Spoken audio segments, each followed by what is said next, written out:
मुर्दों के लिए घर बनाते बनाते कैसे बना दी कुतुब मीनार से ऊंची इमारत। बर्बाद हो गया ट्विन टावर्स का मालिक। टाइम बम से धुआं हो गई भारत की सबसे लंबी इमारत। लोगों ने उससे घर मांगा था, लेकिन उसने कब्रगाह बनाकर दे दी। अब सीएम योगी पूरी करेंगे अपनी शपथ। सुपर टेक के ट्विन टावर्स को 3700 किलो बारूद से उड़ा दिया गया है। भारत में पहली बार इतना बड़ा ब्लास्ट किया गया है, वो भी ऐसी बिल्डिंग में जहां लोग अपना परिवार बसाना चाहते थे। सिर्फ 10 सेकंड के अंदर पूरी इमारत धराशायी हो गई। सुपर टेक ट्विन टावर्स के मालिक आर के अरोड़ा ने कैसे कुतुब मीनार से ऊंची इमारत बना दी थी, इसकी कहानी जानकर आपके रोंगटे खड़े हो जाएंगे। ये दोनों बिल्डिंग नोएडा के जिस इलाके में थी, सिर्फ एक फ्लैट की कीमत करोड़ों रुपए थी।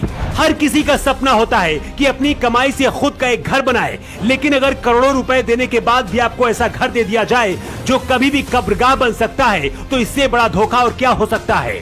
ट्विन टावर्स के मालिक आर के अरोड़ा ने कुछ ऐसा ही किया था। कहानी शुरू होती है 23 नवंबर 2004 से, जब नोएडा अथॉरिटी के सेक्टर 93 में ट्विन टावर के मालिक आर के अरोड़ा को उनकी कंपनी सुपरटेक के लिए एक प्लॉट दिया था। इस जमीन पर सिर्फ ग्राउंड फ्लोर समेत 9 मंजिल तक मकान बनाने की अनुमति दी गई थी, लेकिन इसके बाद ट्विन टावर के मालिक आर के अरोड़ा ने पैसे देकर नोएडा अथॉरिटी के अधिकारियों को खरीदना शुरू कर दिया। 2012 आते आते दोनों ट्विन टावर को 40 मंजिल तक करने की अनुमति नोएडा अथॉरिटी के अधिकारियों ने पैसे डकार कर दे दी। इसकी ऊंचाई 121 मीटर तक दी गई थी, मतलब ये भारत की सबसे ऊंची इमारत थी।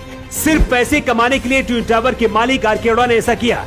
नियम के मुताबिक दोनों टावर के बीच की दूरी कम से कम 16 मीटर होनी चाहिए थी, लेकिन इन ट्विन टावर के बीच की दूरी सिर्फ 9 मीटर रखी गई। मतलब कि घर के नाम पर इसे मौत की बिल्डिंग बना दी गई थी, जो कभी भी गिर सकती थी और इसके दायरे में आकर हजारों लोगों की मौत होती। ट्विन टावर्स के मालिक ने सिर्फ 1.5 साल के अंदर दोनों बिल्डिंगों को तैयार कर दिया। एक बिल्डिंग 32 मंजिल की बनाई गई और दूसरी 30 की, और इन्हें 40 मंजिल तक की बनानी थी। आर के अरोड़ा को लग रहा था कि अगर वो बिल्डिंग बना देगा तो गिराई नहीं जाएगी, लेकिन शायद ये भूल गया था कि यूपी में बुलडोजर चलाने वाले योगी नहीं छोड़ेंगे।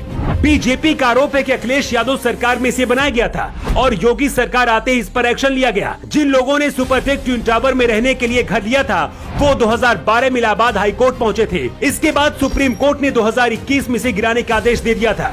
इस पूरे मामले की जांच योगी आदित्यनाथ ने भी करीब 1.5 साल तक कराई और इसके बाद सुपरटेक के ट्विन टावर्स को 3700 किलो बारूद लगाकर उड़ा दिया गया। आर के अरोड़ा ने 1995 में एक कंपनी की शुरुआत की थी, लेकिन कुछ सालों में ही रियल एस्टेट का किंग बन गया। इस वक्त पत्नी और बेटा भी रियल एस्टेट का बिजनेस कर रहे हैं। बताया जा रहा है कि आर के अरोड़ा की एक कंपनी कब्रगाह भी बनाती है।